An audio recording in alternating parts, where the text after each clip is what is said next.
Shadab Law Classes in association with Dynamic Augments. Hello everyone, कैसे हैं आप लोग।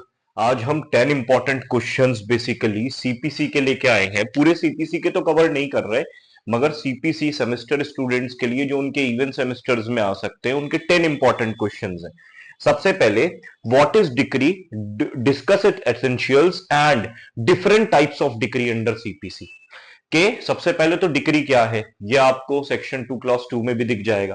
फिर कितने टाइप्स की डिक्री होती है, ठीक है। एक फॉर्मल एडजुडिकेशन होता है, ठीक है, जब court heard and finally case को डिसाइड कर देता है, सूट को, तो डिक्री फाइनलाइज होती है। प्रिलिमिनरी भी होती है, पार्टली प्रिलिमिनरी पार्टली फाइनल भी होती है, प्रिलिमिनरी फाइनल भी होती है। तो ये टाइप्स ऑफ डिक्री आप लिख देंगे।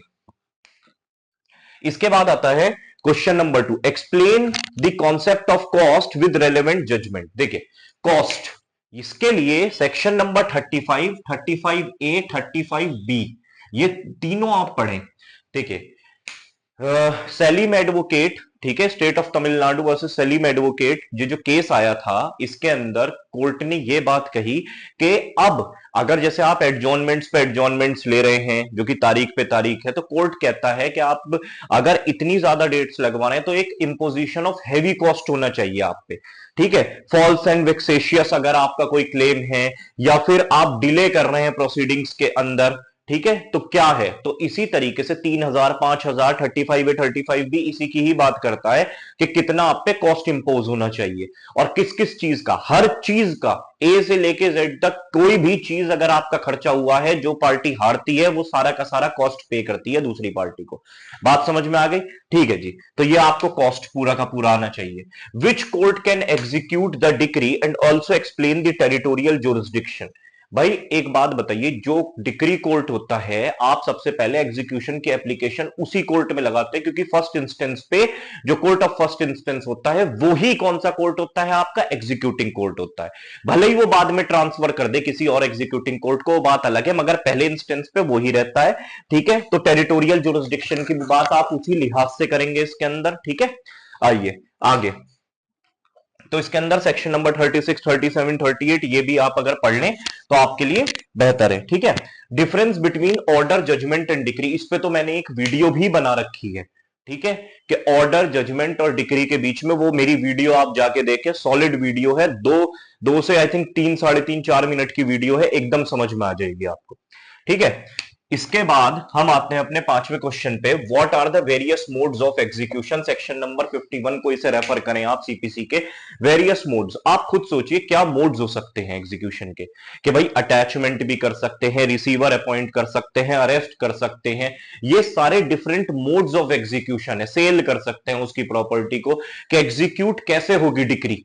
तो ये सारे के सारे 51 में आपको लाइन से सारे मोड्स दे रखे हैं, वो आप जाके एक बार चेक करेंगे तो आपको समझ में आ जाएगा। What are the relevant questions that can be asked in execution, या that can be determined by the executing court. ये सेक्शन नंबर 47 है, मोस्ट इंपॉर्टेंट, कि कैसे क्वेश्चंस एग्जीक्यूटिंग कोर्ट डिटरमाइन कर सकता है। ये हमें पता है, executing court can not go behind the decree. Decree में जो फैसला आ गया, जो भी आ गया, एग्जीक्यूटिंग कोर्ट को कोई मतलब नहीं है। एग्जीक्यूटिंग कोर्ट कौन से क्वेश्चन, डिस्चार्ज, सेटिस्फेक्शन और एग्जीक्यूशन से रिलेटेड ही क्वेश्चन आप एग्जीक्यूटिंग कोर्ट में पूछ सकते हैं, और इसके लिए आप इसी एग्जीक्यूटिंग कोर्ट में सारे क्वेश्चंस को डिटरमाइन करवा लीजिए, कोई अलग से सेपरेट सूट आपको फिर अलाउड नहीं होगा। क्यों? क्योंकि as per section 11 explanation number 7 res judicata execution proceedings पे भी अप्लाई होता है, ठीक है जी। आगे, what are the various relevant question, ये तो हो गया हमारा। इसके बाद आता है discuss the relevant provisions related to appeal and also explain the kind of appeal. तो 96 से 109 काइंड्स ऑफ अपील में क्या होगा, आप देखिए, फर्स्ट अपील होता है, ठीक है, सेकंड अपील भी होता है, फिर उसके बाद लेटर्स पेटेंट अपील भी होता है। तो ये सारी अपील, काइंड्स ऑफ अपील भी आपको समझनी है कि कौन कौन से इंस्टेंसेस में अपील अलाउड होती है। और एक चीज और करिए, appeal from decree, appeals from orders, ये भी आपको पढ़ना है इसके अंदर। तो ये सारी चीजें आप इसमें मेंशन करेंगे।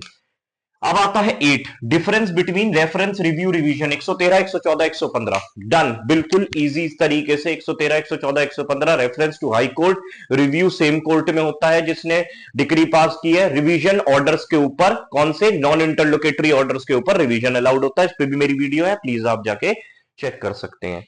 आगे, discuss the grounds of filing appeal to supreme court. ठीक है, supreme court section order 45 section 109 में सुप्रीम कोर्ट के अपील डाल, सबसे पहले तो सब्सटैंशियल क्वेश्चन ऑफ लॉ होना चाहिए सुप्रीम कोर्ट में अपील डालने के लिए। ठीक है, आप कॉन्स्टिट्यूशन के आर्टिकल को भी रेफर कर सकते हैं कि सिविल केसेस के अंदर कब अलाउड होती है सुप्रीम कोर्ट में अपील। ठीक है जी, अब आता है 10, what is letters patent appeal LPA।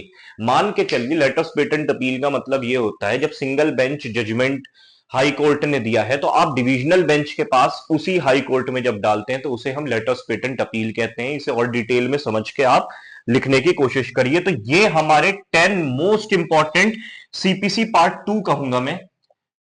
ठीक है, पार्ट 1 की वीडियो मैं आप लोगों के लिए नेक्स्ट उसमें बनाऊंगा। ठीक है, नेक्स्ट सेम में कह लीजिए या फिर आने वाले अपकमिंग डेज में CPC के और 10 इंपॉर्टेंट क्वेश्चंस जो शुरुआत के होते हैं, रेस जुडिकाटा, रेस सब जुडिस, बट ये मोस्ट मेरे हिसाब से 10 इंपॉर्टेंट क्वेश्चंस है जो हर स्टूडेंट को पता होने चाहिए और इसके आंसर आप डिटेल में तैयार कर लीजिए।